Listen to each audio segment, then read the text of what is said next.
తూర్పుగోదావరి జిల్లాలో పెద్దపులి సంచారం కలకలం రేపుతోంది. పెద్దపులి తన దిశను మార్చుకుని కొద్దిసేపటి క్రితం రాజమండ్రి దివాన్ చెరువు వై జంక్షన్ హైవే వైపు పయనిస్తుందని రాజానగరం ఎమ్మెల్యే బత్తుల బలరామకృష్ణ తెలిపారు. దివాన్ చెరువు, హౌసింగ్ బోర్డు, ఆటోనగర్ ప్రాంతాల ప్రజలు అప్రమత్తంగా ఉండాలన్నారు. అటవీ శాఖ అధికారులు ఇంతకు ముందే తనకి సమాచారం ఇచ్చారంటూ పులి సంచారం ఉన్నందున రాత్రి వేళల్లో ఎవరూ ఒంటరిగా తిరగవద్దని విజ్ఞప్తి చేశారు. అటవీ శాఖ అధికారులు పెద్దపులిని పట్టుకుని అడవిలో వదిలేసేందుకు ప్రయత్నం చేస్తున్నారని అన్నారు.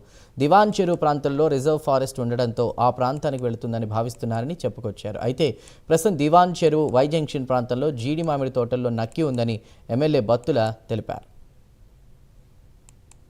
ప్రజలకు హెచ్చరిక. మన రాజానగరం నియోజకవర్గంలో గత 5 రోజులుగా పెద్దపులి సంచారం జరుగుతుంది. దేవన్ చెరువు సమీపంలో ఉన్నటువంటి వై జంక్షన్ నందు ఆటోనగర్ పరిసర ప్రాంతాల్లో పెద్దపులి సంచరిస్తున్నట్టుగా ఫారెస్ట్ డిపార్ట్మెంట్ వారు ధృవీకరించారు. అక్కడ ఆటోనగర్ కానీ, హౌసింగ్ బోర్డు కానీ, పాలచెర్ల, నీడిగట్ల, వెలుగుబంద, దేవన్ చెరువు ఈ యొక్క గ్రామస్తులు ఆ యొక్క ఏరియాలో ఉన్నటువంటి సైట్స్లో ఇల్లు కట్టుకున్న వాళ్ళు కానివ్వండి, వీళ్ళందరూ కూడా అప్రమత్తంగా ఉండాలని చెప్పి మీ అందరికీ కూడా తెలియజేస్తున్నాను. ఈ పులి అనేది దాని రూట్ మార్చుకుని, దాని దిశ మార్చుకుని ఇటు వై జంక్షన్ వైపు వచ్చి మనకి ఆటోనగరు, దేవన్ చెరువు మధ్యలో సంచరించడం అనేది చాలా ఇబ్బందికరమైనటువంటి పరిస్థితి. అది ఫారెస్ట్లో కాకుండా జీడిమామిడి తోటల్లో ఉందని తెలియజేస్తున్నారు.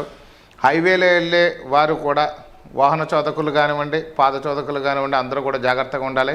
ఆ ప్రాంతాల్లో ప్రతి ఒక్కరు కూడా జాగ్రత్త వహించండి. పులిబారిన పడకుండా ప్రతి ఒక్కరు కూడా జాగ్రత్త వహించి మీ యొక్క ప్రాణాలను రక్షించుకోండి. అలాగే మీ పశువుల ప్రాణాలు కూడా రక్షించాలని మీ అందరికీ కూడా వినయపూర్వకంగా తెలియజేస్తున్నాను. Thank you.